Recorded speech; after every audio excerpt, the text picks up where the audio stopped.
15 kilo ഒരു മാസം കൊണ്ട് എങ്ങനെ കുറയ്ക്കാം ഡോക്ടറെ എന്നൊക്കെ ചോദിച്ച് നമുക്കറിയാം ഇത് നമ്മൾ ഒന്നോ രണ്ടോ ദിവസം കൊണ്ട് വിചാരിച്ചാൽ നടക്കുന്ന ഒരു പ്രോസസ്സല്ല. അവരൊക്കെ വെയിറ്റ് കുറയ്ക്കാൻ വേണ്ടി ഒരു നേരം പട്ടിണി കിടക്കാമെന്ന് വിചാരിക്കും.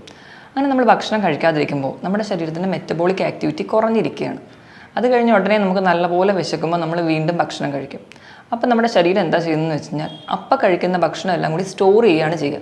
അപ്പം യൂസ് ചെയ്യാതെ അതെല്ലാം കൂടി സ്റ്റോർ ചെയ്യും. അത് നമുക്ക് വീണ്ടും ബോഡി വെയിറ്റ് കൂട്ടത്തേ ഉള്ളൂ. 45 മിനിറ്റ് ഒരാൾ നടക്കുകയാണെങ്കിൽ അവസാനത്തെ 1-2 മിനിറ്റ് ഒന്ന് ഓടുക. അപ്പം നോർമലി നിന്ന പ്രോസസ്സിൽ നിന്ന് ഒന്ന് ശരീരം കുറച്ചുകൂടെ സ്പീഡപ്പ് ചെയ്യുമ്പോൾ നല്ല രീതിയിൽ നമ്മുടെ മെറ്റബോളിക് ആക്ടിവിറ്റി കൂടുന്നു. അങ്ങനെ നമുക്ക് ഊർജ്ജം കുറയുന്നു. അങ്ങനെ നമ്മുടെ ബോഡി വെയിറ്റ് കൺട്രോൾ ആവുന്നു. ഹായ്, ഞാൻ ഡോക്ടർ പ്രിയ, Q1 ഹെൽത്ത് കെയറിലെ ഹോമിയോപ്പതിക് ഫിസിഷ്യനാണ്.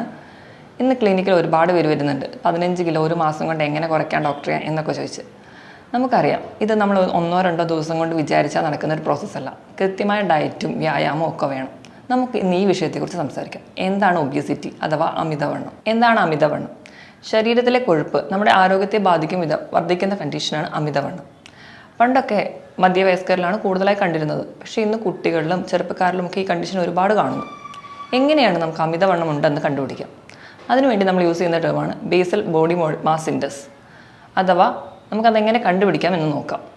നമ്മുടെ weight in kilogram divided by height in metre square. അതായത് അതിങ്ങനെ ചെയ്യുമ്പോൾ 18-നും 25-നും ഇടയിലാണ് വാല്യൂ കിട്ടുന്നതെങ്കിൽ അതിനെ നോർമൽ എന്ന് പറയും. 25-നും 30-നും ഇടയിലാണെങ്കിൽ അതിന് അമിതവണ്ണം എന്നും 30-ന് മുകളിൽ പോകുമ്പോൾ പൊണ്ണത്തടി എന്നും പറയുന്നു. ലളിതമായി പറഞ്ഞു കഴിഞ്ഞാൽ നമ്മുടെ ഹൈറ്റ് എടുക്കുകയാണ് സെൻറ്റിമീറ്ററിൽ, അതിൽ നിന്ന് 100 കുറയ്ക്കുന്നതായിരിക്കണം നമ്മുടെ ബോഡി വെയിറ്റ്. ഉദാഹരണം, ഒരു 163 സെൻറ്റിമീറ്റർ ഹൈറ്റ് ഉള്ള ഒരാൾക്ക് 63 കിലോ ആയിരിക്കണം അവരുടെ ഒരു ആവറേജ് വെയിറ്റ്. WHO ഈ ഒബിയസിറ്റി തന്നെ 3 രീതിയിൽ പറയുന്നുണ്ട്.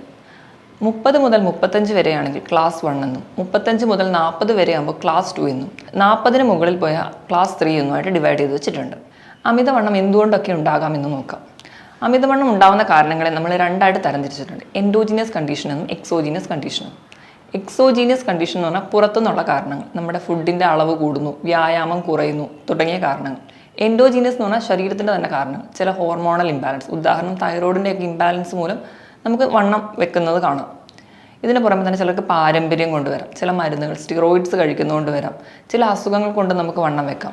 അതുപോലെ തന്നെ സ്ട്രെസ്സ് കാരണവും ചിലർക്ക് വണ്ണം വെക്കുന്നതായി കാണാം. ഇനി അമിതവണ്ണം കൊണ്ട് എന്തൊക്കെ കോംപ്ലിക്കേഷൻ ഉണ്ടാവും എന്ന് നോക്കാം. നമ്മൾ ആദ്യം കരുതുന്നത് നമ്മുടെ സൗന്ദര്യത്തെ ബാധിക്കുന്നു, അല്ലെങ്കിൽ നമ്മുടെ ബോഡി ഷേപ്പ് നഷ്ടപ്പെടുന്നു, എല്ലാ ഡ്രസ്സും ഇടാൻ പറ്റുന്നില്ല. അതൊക്കെയാണ് നമ്മൾ മെയിൻലി ടെൻഷൻ അടിക്കുന്ന കാര്യങ്ങൾ. അതിന് പുറമെ നമ്മുടെ ശരീരത്തിനെ വളരെ ദോഷകരമായിട്ട് വേണം ഈ അമിതവണ്ണം ബാധിക്കുന്നുണ്ട്. അതെന്തൊക്കെയാണെന്ന് നോക്കാം. First one, diabetes. അമിതവണ്ണമുള്ളവരിൽ 5 മുതൽ 6 ഇരട്ടി ചാൻസ് ആണ് സാധാരണ ഒരാൾക്ക് ഉണ്ടാവുന്നതിലും ഡയബറ്റിസ് ഉണ്ടാവാനുള്ള ചാൻസ്. രണ്ടാമത്, ഹൈപ്പർ ടെൻഷൻ, BP കൂടുന്നതായി കാണാം. മൂന്നാമതായിട്ട് കൊളസ്ട്രോൾ വരുന്നതായി കാണാം. ഇങ്ങനെ അമിതവണ്ണമുള്ളവർ BP, കൊളസ്ട്രോൾ, പ്രമേഹം എല്ലാം ഒരു കോംപ്ലക്സ് ആയിട്ട് നിൽക്കുമ്പോൾ നമ്മൾ അതിനെ മെറ്റബോളിക് സിൻഡ്രോം എന്ന് പറയുന്നു. ഇതിനോടൊപ്പം തന്നെ നമ്മുടെ ശരീര വെയിറ്റ് കൂടുമ്പോൾ നമ്മുടെ സന്ധികൾക്ക് നമ്മുടെ ശരീരഭാരം താങ്ങാൻ പറ്റാതെ സന്ധിവാദവും അല്ലെങ്കിൽ സന്ധിവേദനയൊക്കെ കാണുന്നു. അതോടൊപ്പം തന്നെ നമുക്ക് സ്ട്രോക്ക് ഉണ്ടാവാനുള്ള ചാൻസ്, ഹൃദ്രോഗത്തിനുള്ള ചാൻസ് കൂടുന്നു, വെരിക്കോസ് വെയിൻസ് വരെ ഉണ്ടാവാനുള്ള ചാൻസസ് കൂടുന്നു. അതുപോലെ PCODക്കുള്ള ചാൻസും ഈ വണ്ണം തന്നെയാണ് കാരണം. പലരും പറയും എനിക്ക് PCOD ഉള്ളതുകൊണ്ടാണ് ഞാൻ തടി വെക്കുന്നത്. പക്ഷേ അങ്ങനെയല്ല, തടി വെക്കുന്നത് കൊണ്ടാണ് PCOD ഉണ്ടാകുന്നത്. നമ്മുടെ ശരീരത്തിൻ്റെ വണ്ണം കൂടുമ്പോൾ നമ്മുടെ ശരീരത്തിൽ ഇൻസുലിൻ റെസിസ്റ്റൻസ് ഉണ്ടാവുകയും അതുവഴിയാണ് നമുക്ക് PCOD ഉണ്ടാവുന്നത്. ഇനി നമുക്ക് അമിതവണ്ണം എങ്ങനെ കുറയ്ക്കാം, എങ്ങനെ മാനേജ് ചെയ്യാമെന്ന് നോക്കാം. ആദ്യം തന്നെ പറഞ്ഞല്ലോ, ഒരു മൂല കാരണം നമ്മൾ കഴിക്കുന്ന ഭക്ഷണത്തിൻ്റെ അളവ് കൂടുതലും അതുപോലെ നമ്മുടെ എക്സസൈസ് കുറയുന്നതുമാണ്. അപ്പം നമുക്ക് ഇതിലൊരു ചേഞ്ച് വരുത്തണം. നമ്മൾ കഴിക്കുന്ന ഭക്ഷണത്തിൻ്റെ അളവ് കുറയ്ക്കുക, അതുപോലെ തന്നെ എക്സസൈസ് കൂടുതലായി ചെയ്യുക. ഇങ്ങനെ നമുക്ക് നമ്മുടെ ബോഡി വെയിറ്റ് കൺട്രോൾ ചെയ്യാവുന്നതേ ഉള്ളൂ. ആദ്യം തന്നെ നമുക്ക് ഫുഡിൽ എന്തൊക്കെ മാറ്റം വരുത്താമെന്ന് നോക്കാം. നമ്മുടെ ഭക്ഷണത്തിൽ അന്നജത്തിൻ്റെയും കൊഴുപ്പിൻ്റെയും അളവ് കുറയ്ക്കുക. പകരം നമുക്ക് പ്രോട്ടീൻ കൂടുതലായിട്ട് ഭക്ഷണത്തിൽ ഉൾപ്പെടുത്തുക. പ്രോട്ടീൻ കൂടുതലായിട്ട് ഉൾപ്പെടുത്തുന്നത് വഴി നമ്മുടെ പ്രോട്ടീൻ്റെ വിഘടനം നടക്കുമ്പോൾ നമ്മുടെ ശരീരത്തിൽ ഒരുപാട് എനർജി യൂസ് ചെയ്യും. അങ്ങനെ ചെയ്യുന്നതോടെ നമുക്ക് ഒരുപാട് എനർജി നമുക്ക് ഇതിലൂടെ ലോസ് ചെയ്യാൻ പറ്റും. അങ്ങനെ നമുക്ക് വെയിറ്റ് കുറയ്ക്കാം.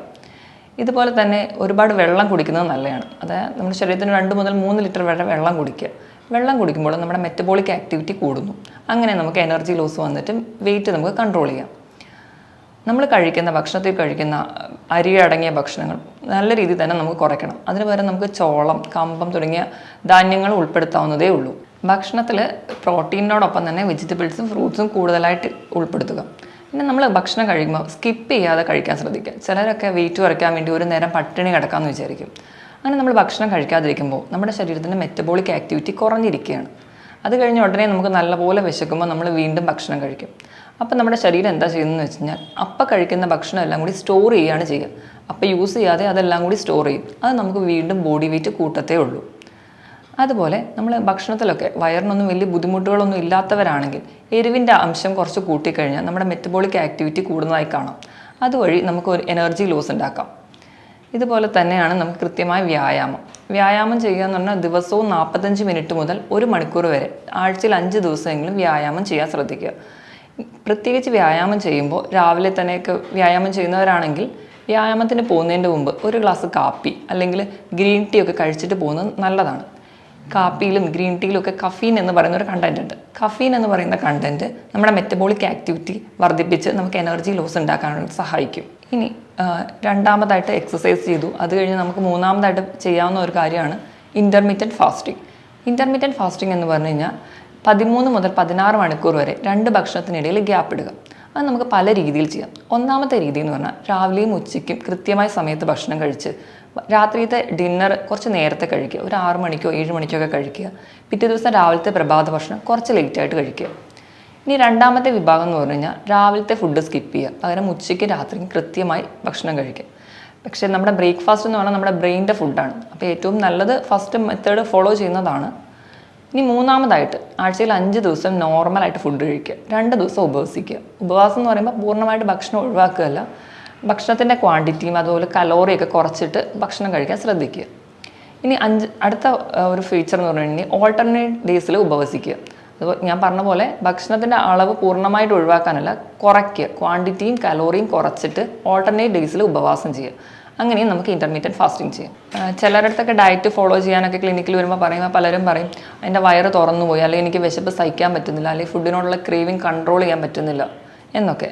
നമുക്ക് ഇവർക്ക് പറയാമെന്നുള്ളൊരു ഈസി ടിപ്സ് എന്താണെന്ന് വെച്ചാൽ, നമ്മുടെ വിശപ്പിനെ കൺട്രോൾ ചെയ്യാൻ നമ്മുടെ ശരീരത്തിൽ 2 ഹോർമോണുണ്ട്. ഗ്രലിൻ എന്ന് പറയുന്ന ഹോർമോണും ലെപ്റ്റിൻ എന്ന് പറയുന്ന ഹോർമോണും. നമുക്ക് വിശക്കുന്നു എന്ന് തലച്ചോറിനെ അറിയിക്കുന്ന ഹോർമോണാണ് ഗ്രലിൻ. നമ്മുടെ വയറ് നിറഞ്ഞു അല്ലെങ്കിൽ നമ്മൾ ഭക്ഷണം കഴിക്കുമ്പോൾ മതി എന്ന് പറയുന്ന ഹോർമോണാണ് ലെപ്റ്റിൻ. അപ്പം നമ്മൾ ഗ്രലിൻ്റെ അളവ് കുറയ്ക്കുകയും ലെപ്റ്റിൻ്റെ അളവ് കൂട്ടുകയും ചെയ്യുന്നത് വഴി നമുക്ക് വെയിറ്റ് കൺട്രോൾ ചെയ്യാം. നമ്മുടെ വിശപ്പ് കുറച്ച് നമുക്ക് വെയിറ്റ് കൺട്രോൾ ചെയ്യാവുന്നതേ ഉള്ളൂ.